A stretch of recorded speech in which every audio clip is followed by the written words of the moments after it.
So I know it was a long reading. Please forgive me.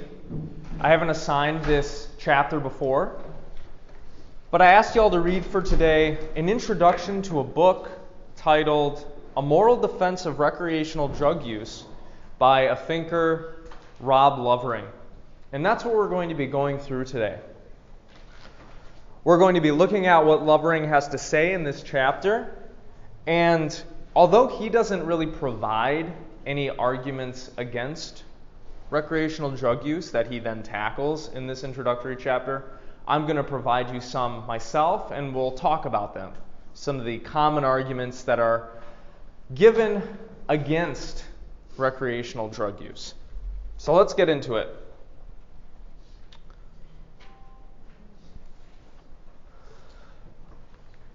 Lovering decided to write this book for a number of important reasons. One, recreational drug use is really pervasive in our culture, right? Perhaps you do drugs, perhaps you know people who do drugs. Maybe your parents do drugs, your cousins, your siblings. Certainly you know people who do them. And we're not talking just about heroin here or meth. We're talking about, well, as we'll see, basically any substance that a person takes for some sort of positive psychological benefit recreationally. So that would include things like alcohol, coffee, weed. All of these are going to be categorized as drugs, along with some of those other harder ones that I just mentioned. So this is something that comes up a lot in our media, in our culture. It's very pervasive, and it's kind of a discussion that people have been tiptoeing around for a while. Is it ethical to engage in recreational drug use? Well, that's what we're going to talk about today. But it's important that we distinguish the ethics of something from the legality of it and whether or not it's a good idea to engage in it. For example, jaywalking is illegal, right? But would we say jaywalking is immoral? Is it inherently immoral? Probably not, right?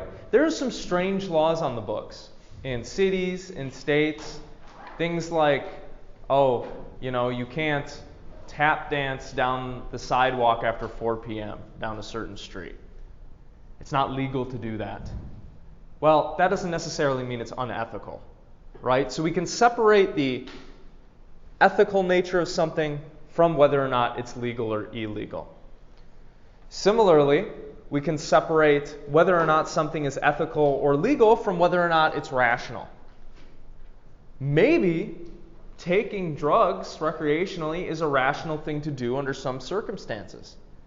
But that's going to be a thing altogether different from whether or not it's ethical or legal. So it's important that we distinguish between all of these different things. What Lovering is going to be talking about in this chapter is the ethics of it.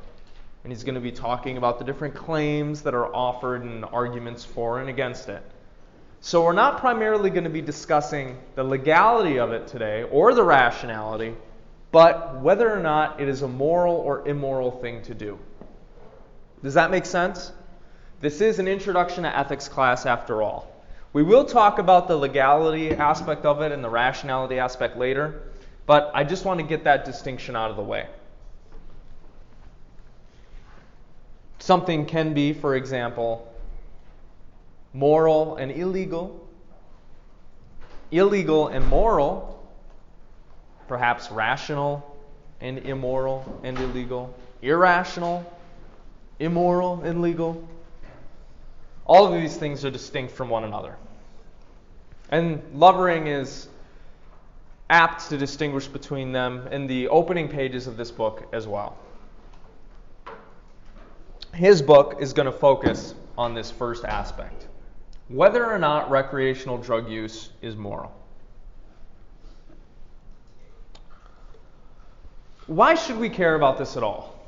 Well, I already mentioned one of the reasons, right? Recreational drug use is pervasive in our culture, and it's talked about a lot. You hear about it in songs. You see it in TV shows, in movies. It's praised by some people. It's criticized by others. You may have done this or been the object of peer pressure, engaging in drugs, right? Oh, just do it. One puff won't hurt. It's something that is widely practiced today, right? Especially if we take a wider definition of what a drug is, and we consider things beyond just what are colloquially known as the hard drugs. People have conflicting moral views on it too. Depending on who you talk to, some people think recreational drug use is immoral and you should never engage in it. Some people think, it's fine. It's not moral or immoral. We should allow people to do what they want to do. And some people think, man, getting into drugs was the best thing that happened to me. For a variety of reasons, right? Some people go on trips for psychological or spiritual fulfillment. There are a lot of different reasons that people argue for doing drugs or not doing them. So it's still a conversation that is being had in our culture. Whether or not this is ethical, whether or not it's a good idea, people have conflicting views on it. And it's important that we get straight on whether or not it's moral or immoral, because oftentimes people are going to argue for it being illegal because they think it's immoral, right? If you canvass a lot of the common arguments against drug use, arguments for why it should be illegal, those people are going to say, well, it's immoral and it has these bad effects on society, so that's why it should be illegal. So oftentimes when the legality of recreational drug use is brought up, its morality is invoked. So it's a good idea, I think, for us to have this conversation, or at least for us to think about this. Finally, Lovering provides what I think may be his strongest motivation for writing this book. In this book, what he does is he tackles a bunch of arguments that try to show that recreational drug use is immoral. And basically he tries to show that all of the arguments are not very good, that they all fail, at least on one count, in important ways.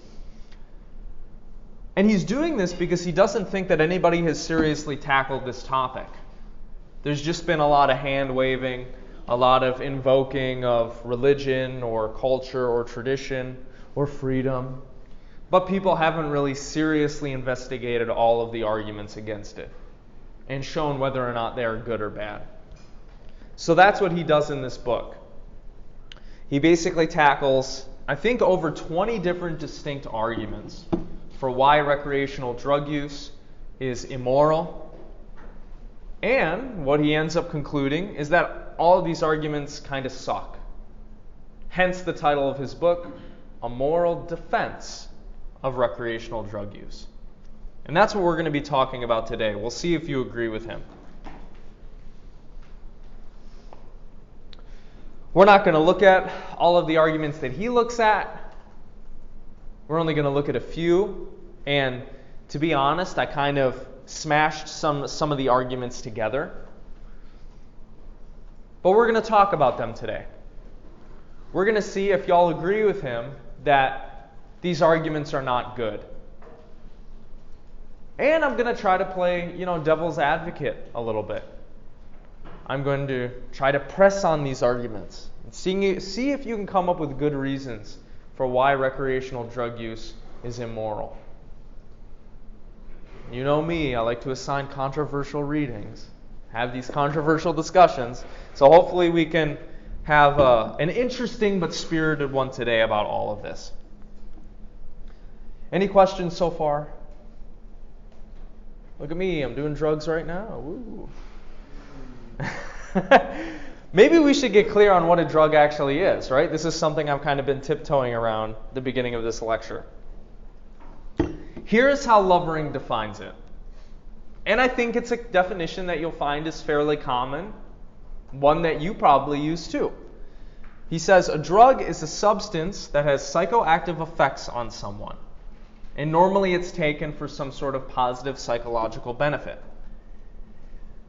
He also includes some examples because he concedes, like, look, if we just took this definition, that would include a bunch of other things that we don't normally characterize as drugs. They would also fit under this definition. So he's like, this is what I'm talking about.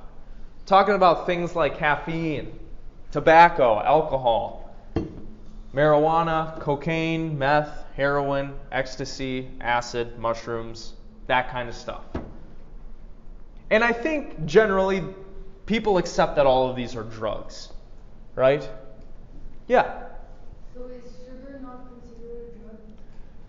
That's a great question. Do you think it fits this definition? Yeah. Maybe sugar could be considered a drug. That's a good question.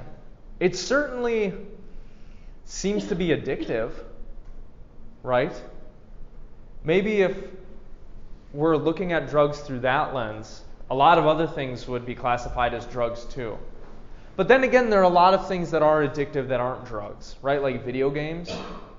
We wouldn't exactly say that's a drug. But maybe sugar is. That's a good question. Maybe we could circle around back to that when we talk about the health benefits or harms of drugs. In any case, this is the list that he provides. He thinks that this is a list that is generally accepted that we consider to be drugs. So he's going to ask, are taking these things recreationally moral or immoral? That's going to be the subject of his investigation. Well, what exactly does it mean to engage in recreational drug use? What is that? Well, it's this. Use of a psychoactive drug for positive non-medical purposes. So we're not talking about the medical benefits of these drugs today. We can, if you want to. But what Lovering focuses on in his book is recreational drug use. In other words, like doing it for fun, right? Or doing it for pleasure or enjoyment, or however you want to cash that out. That's what he means by recreational drug use. Taking in, consuming one of these things, or injecting it maybe, it depends on how you take it in, due to non-medical purposes. Finally, he provides a definition of, well, what do people mean when they say recreational drug use is wrong? This is kind of a word that we normally use when we mean to say immoral, right? Not just irrational, but like if something is wrong, if we're like murder is wrong, what we mean to say is like it's immoral, right? That's the general sense. Well, he defines it as follows. An act is wrong if it is morally impermissible, or, in other words, no one has a moral right to perform it, as opposed to morally criticizable. Okay, he wants to distinguish between these two things. Something can be immoral and be morally criticizable, right? For example, murder is wrong. Nobody has a moral right to perform murder, and we criticize it because we're like, that's not cool. That's not good. You ended somebody's life. What are you doing, bro? But some things can also be morally criticizable without being immoral, without being wrong. For example, you might say, I don't know, jaywalking could be morally criticizable. Because you're like, you could have hurt someone, walking out in the intersection like that. Maybe you don't want to say it's wrong in and of itself, but you criticize it because you're like, that wasn't a smart, good thing to do. You could have done something better. So there's a difference between something being morally wrong or immoral and morally criticizable, according to Lovering. We might find out, for example, that maybe recreational drug use isn't wrong, but it is morally criticizable. But we'll see. We'll see what you all think about this. The important distinction that he's just making here is that, look, there's a difference between something being immoral and something that we encourage or recommend. Okay? We can call something not immoral without saying people should do it, without encouraging it, without praising it. Okay? Makes sense? All right. Lovering in this introduction provides an analysis of how different arguments are made as to why recreational drug use is wrong.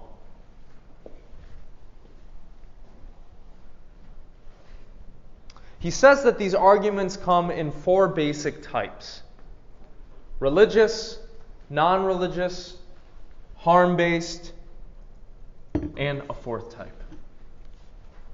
Unsurprisingly, religious arguments that try to show that recreational drug use is wrong are based on religious doctrine, right? The general idea being like, God does not want us to do drugs, God forbids it. And so if God forbids an activity, it's immoral. This would be an example of a religious argument for recreational drug use being wrong. But there are also non-religious arguments that are provided, right, that don't rely on the Bible or the Ten Commandments or the Quran. Basically, it starts with some sort of non-religious claim as opposed to invoking the will or wishes of God. Something like, recreational drug use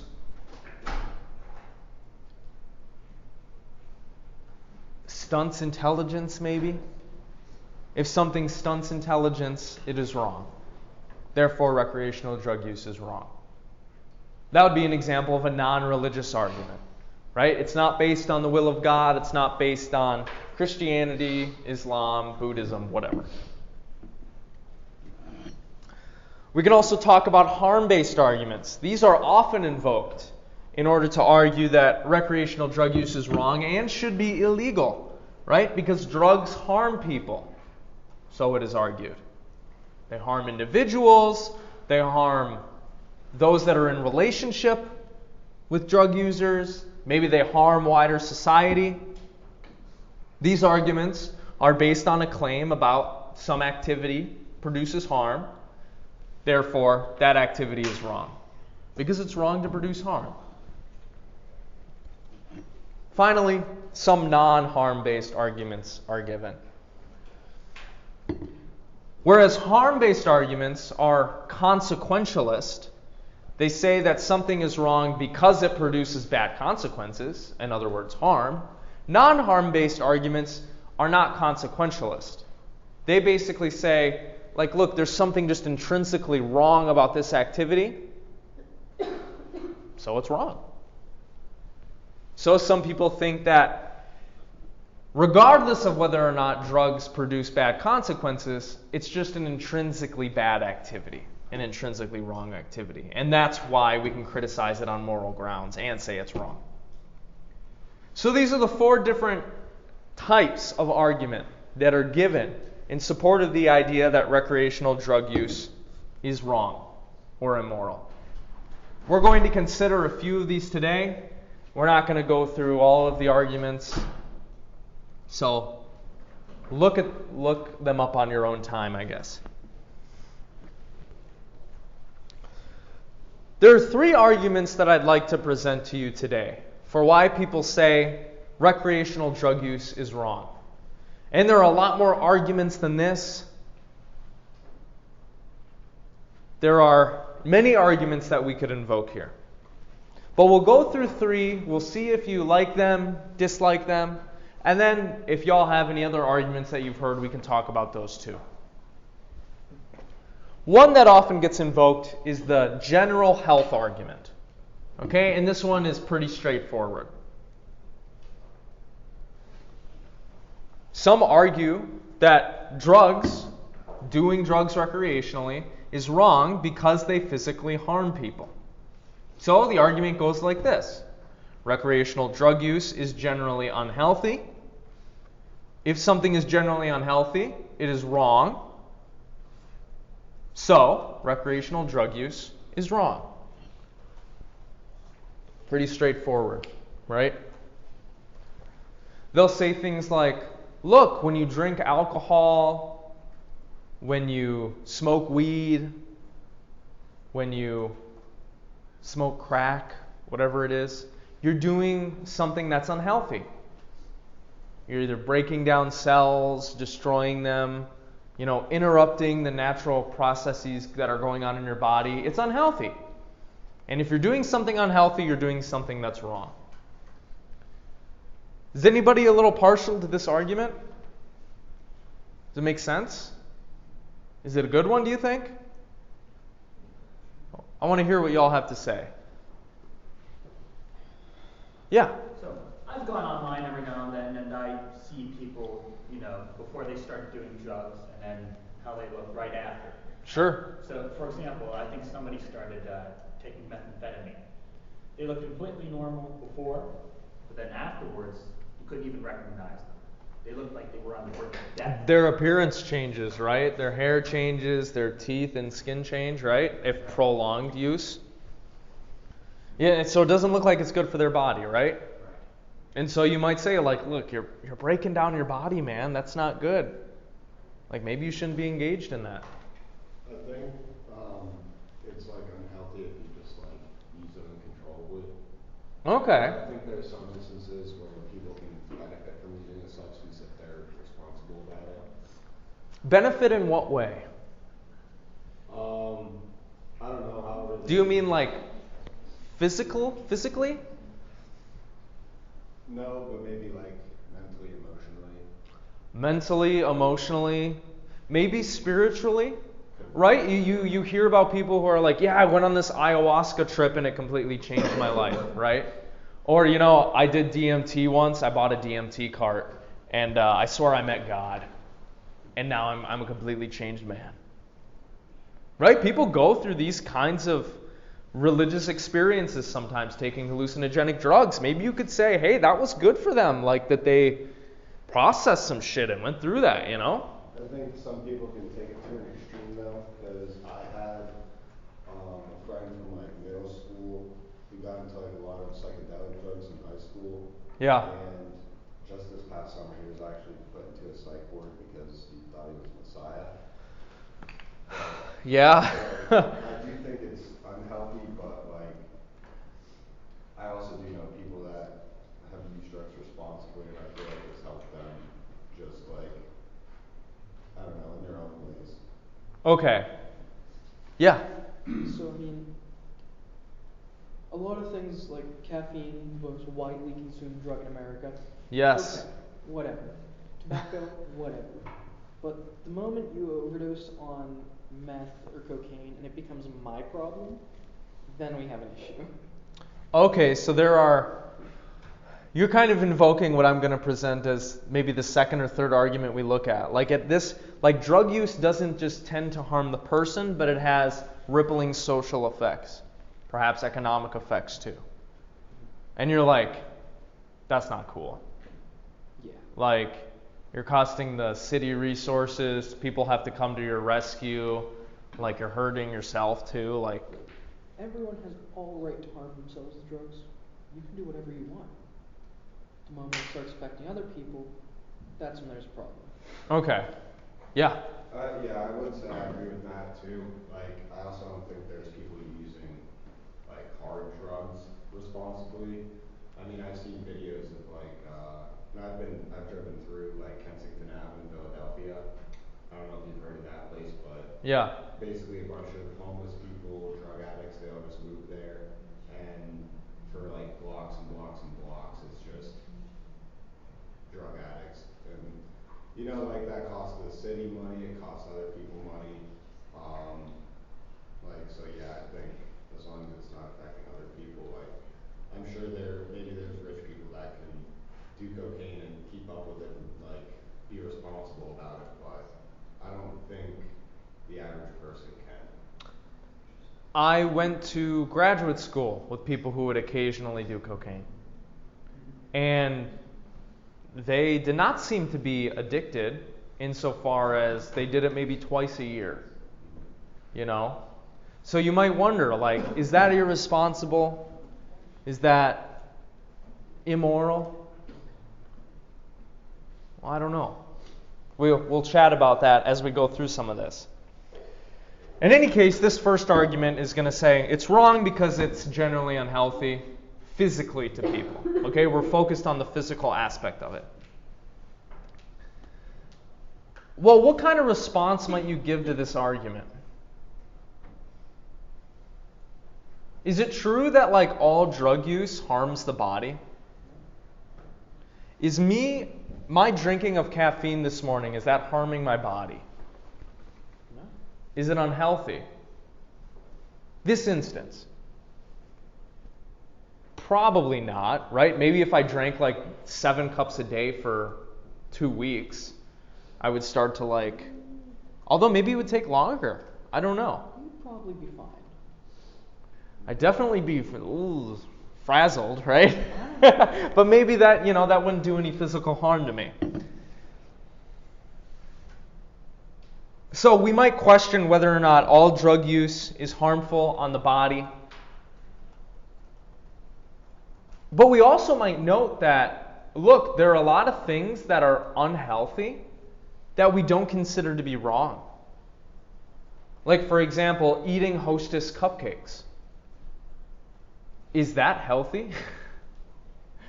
Probably not. If you are, eating fish from these, freshwater places that have mercury in them, is that healthy? Maybe. It depends on how much mercury is in them, maybe. Humans do a lot of things that are unhealthy. We live very sedentary lifestyles. That's unhealthy, right? We should not sit as much as we do. We should get proper sleep. We should get proper exercise, right? Have a good exercise regimen. We don't do that stuff. Is that stuff immoral? It is unhealthy. So what makes drug use different? That's a question that we should be asking ourselves.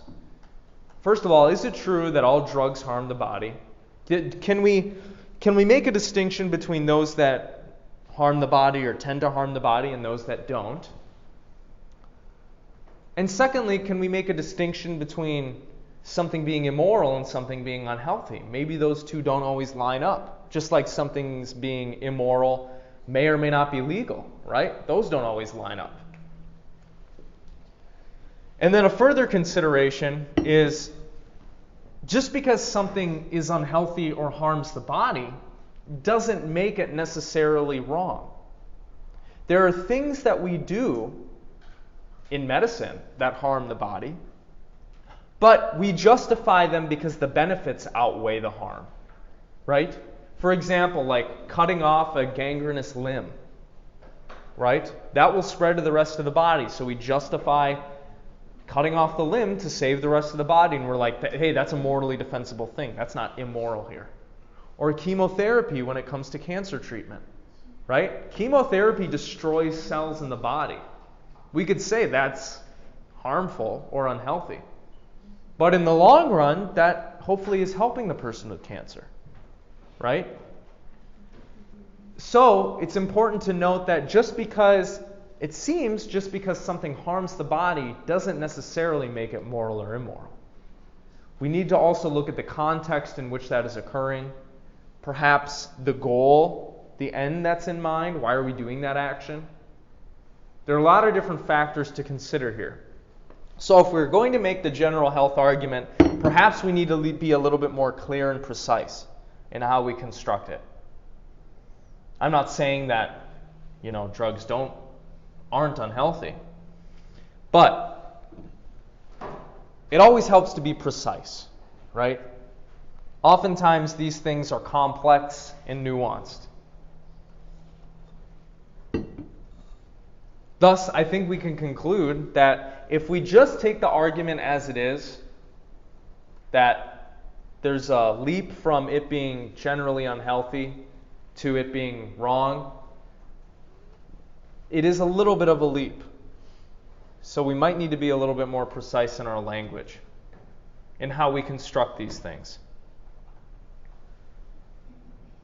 Because to take the example of caffeine or tobacco, it's not obvious doing those things is wrong. It's not obvious that doing some drugs, perhaps once, even though it does harm the body, is immoral overall if it produces like lasting, important psychological and spiritual benefits, let's say. But again, that's something that we could argue about too, whether or not drugs actually do that stuff for people. Whether or not they're actually, helping them psychologically or spiritually. That is also an open question.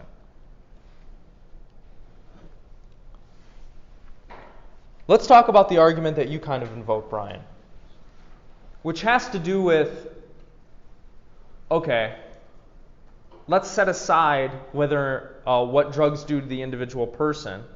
Let's look at their effects on society at large. What effects does drug use have on our society, on our economy, all that kind of stuff? Crime rates, murder rates, whatever. Well, some people argue that recreational drug use is wrong because it harms society.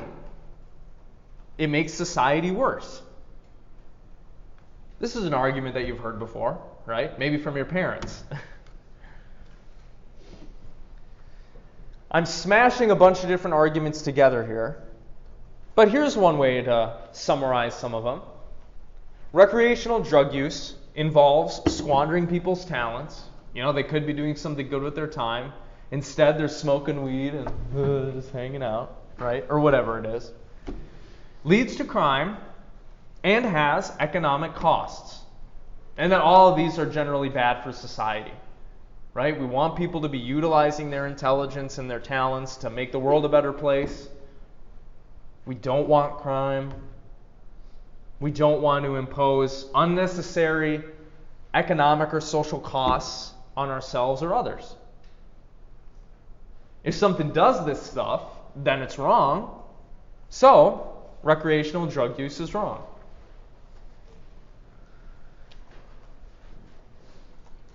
This argument makes sense, right? All we have to do is observe social trends, right? More often than not, widespread recreational drug use doesn't seem to lead to a lot of good things. It tends to lead to bad social outcomes, right? Perhaps bad educational outcomes.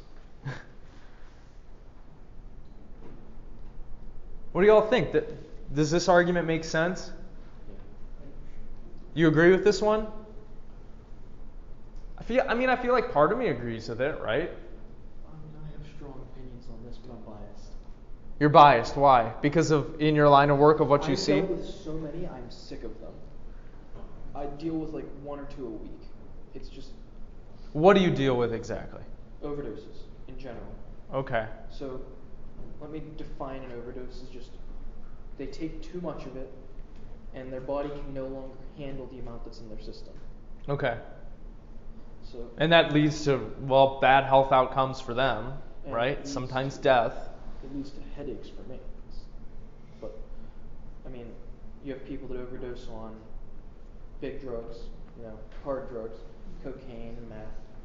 They die, we bring them back, we see them again next week, they die again, we bring them back. So you actually end up resuscitating. Oh, I've dealt with some people 3 or 4 times a month.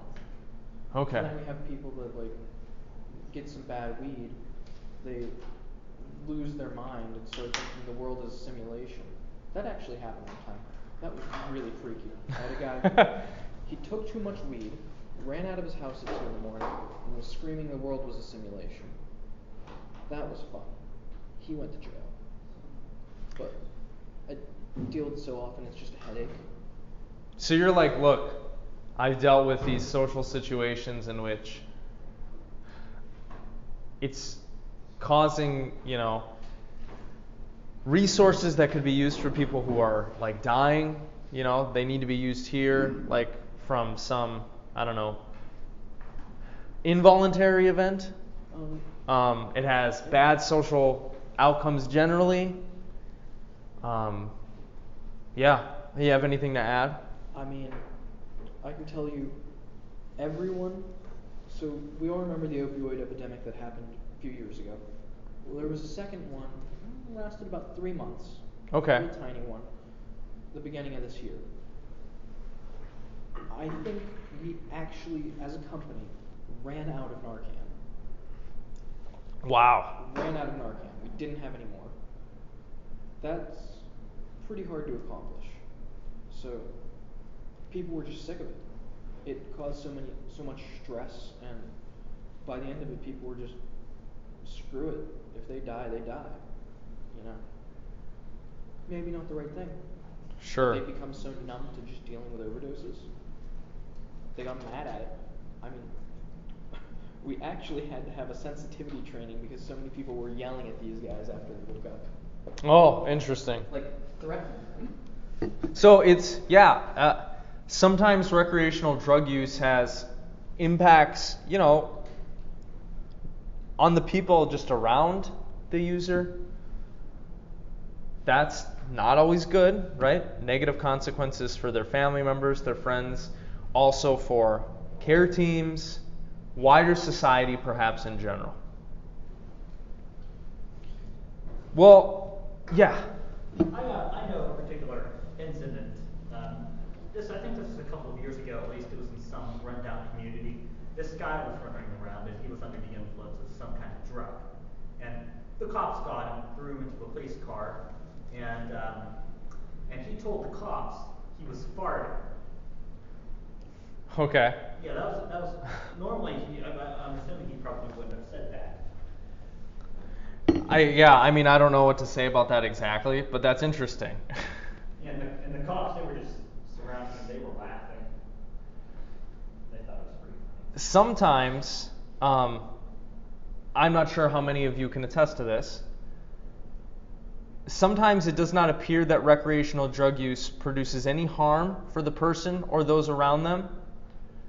What this argument is trying to invoke, I think, is like the wider social trends of the kinds of impacts it has on society. I will say, whenever I'm called, it's typically a serious matter, so I'm biased. Right. A lot of people do cocaine all the time, no problems there. So what, if you were going to respond to this argument as somebody who, let's say you wanted to defend recreational drug use, what would you say? How might you attack it? Those harms are the extreme cases. Okay, so it's not usually like that. No, it might happen once in a blue moon. Okay, so maybe there's like kind of an over-exaggeration here of like how badly this is actually making society worse. What's the proportion of people that are doing that recreational drug use that actually need an ambulance? That's a good question. Yeah, and what are those people's relationships like to the others around them, right? Are they a drain or not? Are those positive relationships or not? Yeah, that's a good question. We might first tackle the first bit of the argument if we were trying to defend recreational drug use. We might say, look, there are a lot of things that we do every day that involve squandering our talents. Playing video games, listening to music, things that society generally wouldn't consider to be productive, right? We do this kind of stuff all the time. Scrolling on Instagram, right? Watching TikToks. Is doing that stuff immoral? Is it wrong? Maybe, maybe not. Right? It's certainly, according to a lot of people's intuition, playing video games does not seem like immoral.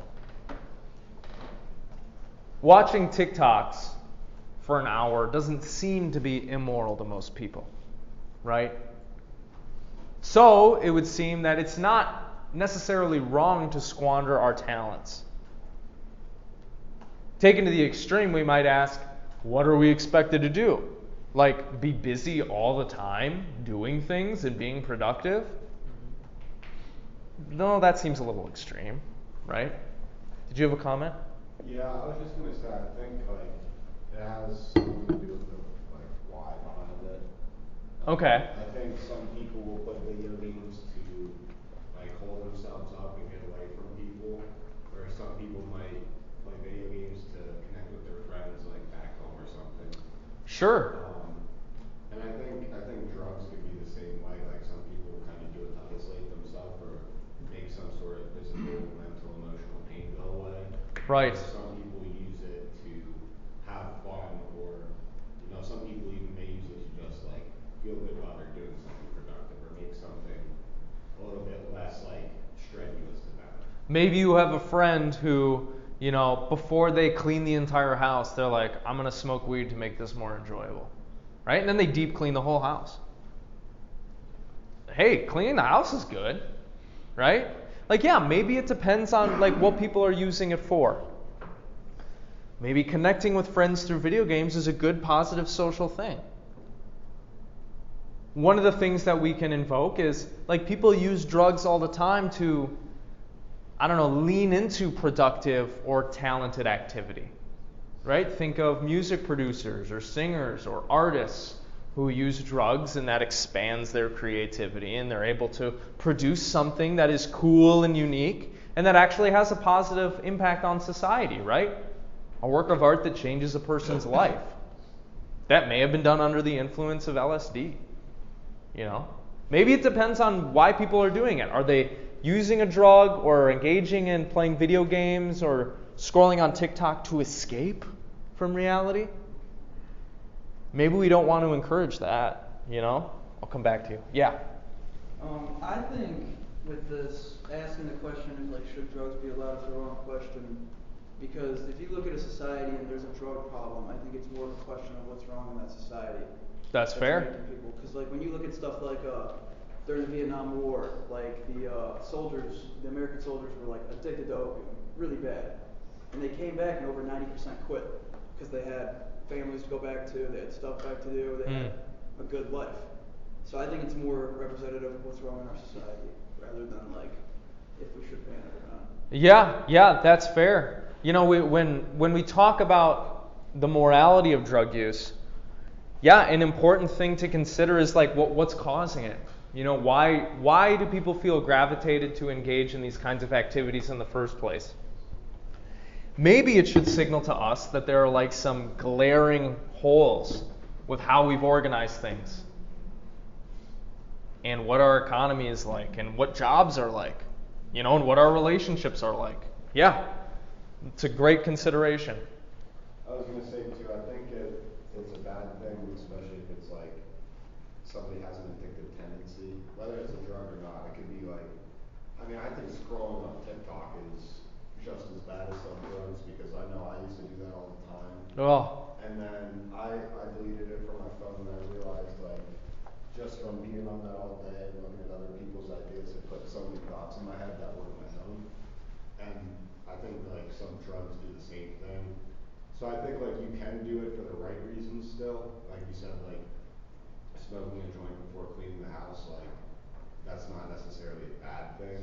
But I think like over time, if you don't like monitor how often you use that, it can become a bad thing without you really realizing it because it's changed the way you think. Right. It's rewired your brain, or it has produced or helped produce some sort of pathology within you, or poor patterns of mentation, So those are all good considerations when talking about the morality of this. We might also note, that recreational drug use doesn't always lead to crime. We could also consider, maybe based on the statistics that we have, some drugs seem to be, not to have that bad of social impacts, while other drugs seem to have worse social impacts. So we could make distinctions like that. And finally, just because something has an economic cost, it wouldn't seem that that thing is immoral or wrong necessarily. Do you think you're doing something immoral when you throw away like your half-eaten apple. Well, that's waste. I mean, that's technically like a cost that you are incurring, that you are placing on humanity insofar as somebody needs to deal with that waste, right? Do you think you're doing something immoral when you donate your clothes to Goodwill when a lot of that clothes just ends up in a landfill somewhere? Well, that's an economic cost that we have to deal with, a social cost. Does it make it wrong? It's a little tricky. Yeah. I think also, like, when you talk about like banning drugs and stuff like that and punishment for people who do it, how can you, I mean, this goes like into a lot of things too, but like, we know there's predispositions to like addiction and everything like that. Yeah. And like, we know for a fact that social economic factors influence drug rates among populations. So how can you punish somebody when they are predisposed and they're put into a situation where 99% of people would also abuse drugs? Yeah. Yeah, again, invoking this idea that maybe instead of endlessly debating the morality or the legality of drug use, we should look at what's causing it and why, if we are actually concerned about making life better for people. Yeah. Yeah. This piece of artwork, for example, was done on drugs. That looks pretty sick, right? I don't know, you might argue, look, it can have bad impacts, it can have bad effects on society. Maybe those instances where it does is where it's immoral. But maybe there are a lot of instances in which drug use is actually improving people's lives in indirect ways. I don't know. I'm not going to come down on one side or the other on this. I'm just trying to expand your horizons a little bit. I will say, we have tried to ban alcohol in the past, and prohibition did not go over well. True. True. And has the war on drugs gone over well? Not so well, right? Right? So that brings up, should we even try to ban it, make it illegal, whatever. That's something that we can also talk about. Finally, let's just look at one more argument. This one obviously isn't going to be very impactful on you unless you believe that God exists and that God forbids the use of drugs. But basically it goes like this. Recreational drug use is forbidden by God. If something is forbidden by God, it's wrong. So, recreational drug use is wrong. Now, remember how we've defined recreational drug use. It's the use of a psychoactive substance for positive non-medical purposes. Well, in a roundabout way, and I'll admit this is a little bit reaching, you could say, look at what Christians do in one of their sacraments. The sacrament of Holy Communion involves the ingestion of a drug for non-medical purposes. Does that count as recreational drug use? Well, if you wanted to be a stickler, maybe you could buy the definition. You could say, yes, it does. So Christians are being hypocrites or something. I'm not going to say that, but it is a consideration. But one thing that you might invoke that I think is a little bit stronger of an argument is it's not explicitly forbidden in the Bible. Drunkenness is explicitly forbidden, right? And so we might ask, could there be cases of recreational drug use that are not immoral as if you don't rise to the level of drunkenness or a certain degree of intoxication? Would that be allowable? Drinking alcohol is not inherently immoral, right? Jesus did it. His disciples probably did it. But it's when that rises to a certain level, right, that generally it's seen as immoral and problematic. Why? Well, for a variety of reasons. One, normally when you're drunk, you don't have God on your mind, right? So you're probably worshiping another god, setting up something else as your idol. You're probably being belligerent. You're probably not being very loving. Those kinds of things. Maybe you're a little envious or lustful. Yeah. So what do you all have to say about this one? I think it's just to the point where you kind of like you can use drugs as long as you're not getting outside yourself. Like I think. Okay. I was looking at it, and when we first started the lecture today, I just looked up this doctor did like drug use. And it said no, not explicitly like it does there, but it's like you don't want it to allow you to commit other sorts of sin, like Right. theft or lying or something of that sort. So I think as long as you still have control over your own thoughts and actions, I don't think it's going against God's commands necessarily. It doesn't rise to the level of like sin Right. if it's like responsibly consumed. Yeah. What do y'all think? Do you agree with that? I suppose if we're Christian, we could agree with that insofar as we're talking about alcohol, right? Because Jesus did a miracle that involved turning water into wine, right? I doubt he would do that if he thought ingesting alcohol was intrinsically wrong, right? So then the question becomes, well, where's the line? Like, can you smoke just a little bit of weed without getting, to the level of intoxication that would rise to the level of sin? I don't know. What about mushrooms? What about crack or heroin? Like, could you do that to a level that doesn't rise to sin, or does it just push you way up there? Doing some of those harder drugs. Yeah, I think it's weird with some of those drugs that people use for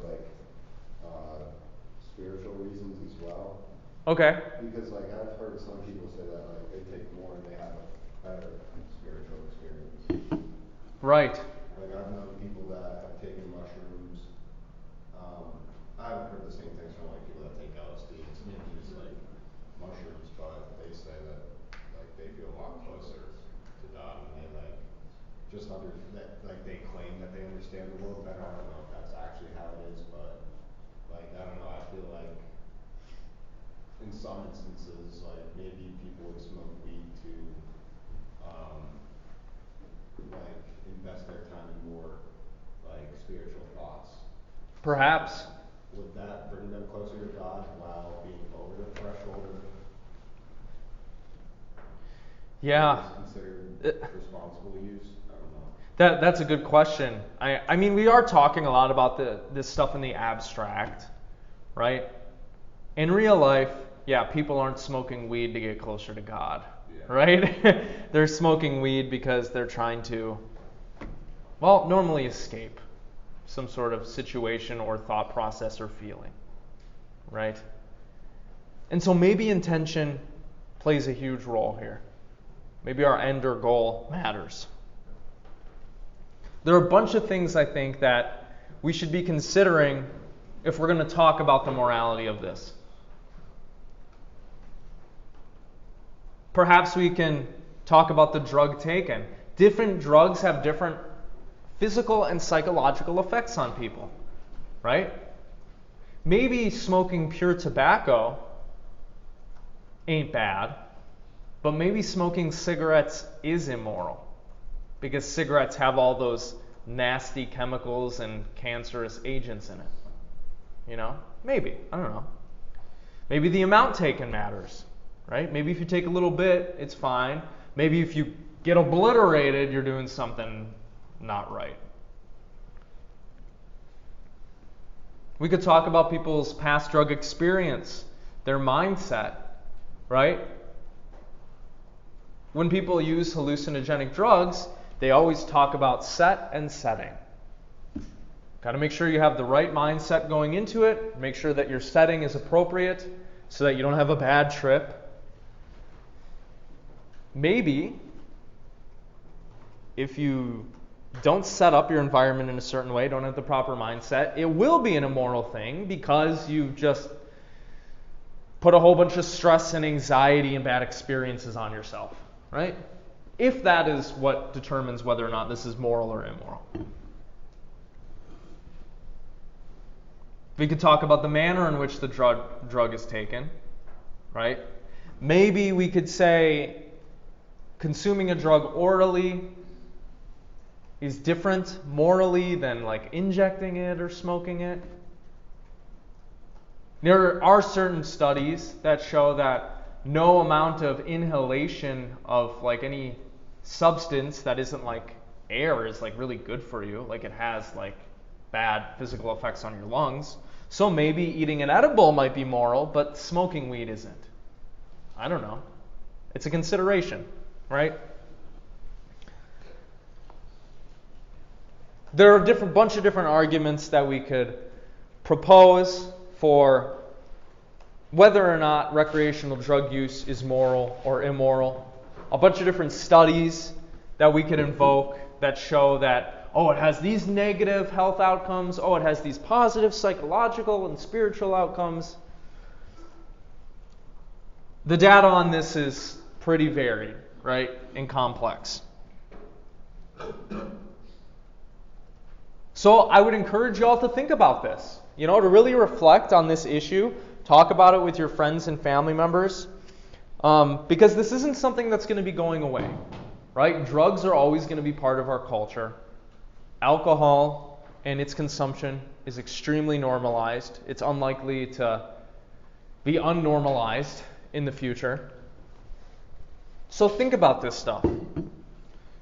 Think about whether or not you think it's moral or immoral, whether or not we should make it legal or keep it illegal, whether or not we should only do that with certain drugs, what perhaps the medical benefits are of certain substances. There's a study that came out a few years ago that demonstrated that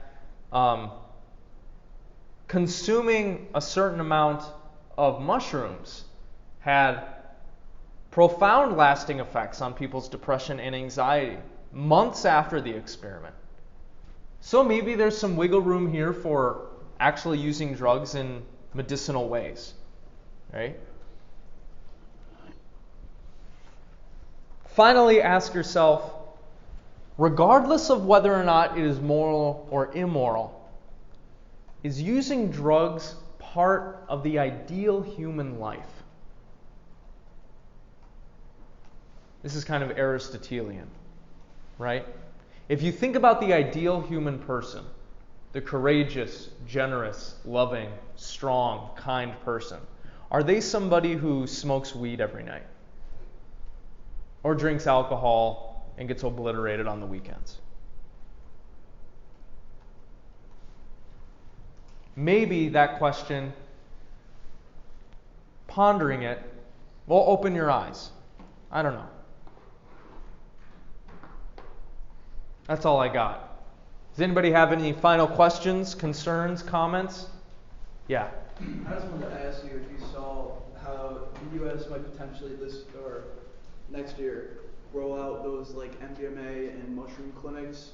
No, I did not hear that. They they need to go through like human trials more still and get approving more, but they were planning on maybe next year having clinics for people with certain conditions to go just pick up their prescriptions, but I think they're going to do it in a manner where they won't give them a bunch at once, because then you could take a bunch Yeah. and actually get a full dose of it. Yeah.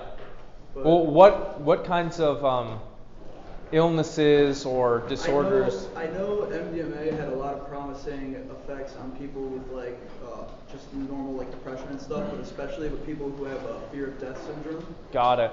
And like I don't know if you've heard of that. Like they can't even leave the house because they're afraid to die. It's like That's rough. irrational phobia. Yeah. But mainly like depression, stuff like that. Yeah. Yeah, well, if the data is there to support that, cool. I hope people, do get past their blocks, do individuate. That would be wonderful for everybody. I think, what is it too? I think just people need to drop their whole view on certain things. Like, interesting, what's really funny is, Thank at you. a, Yep. Have a nice day. can I say Yeah.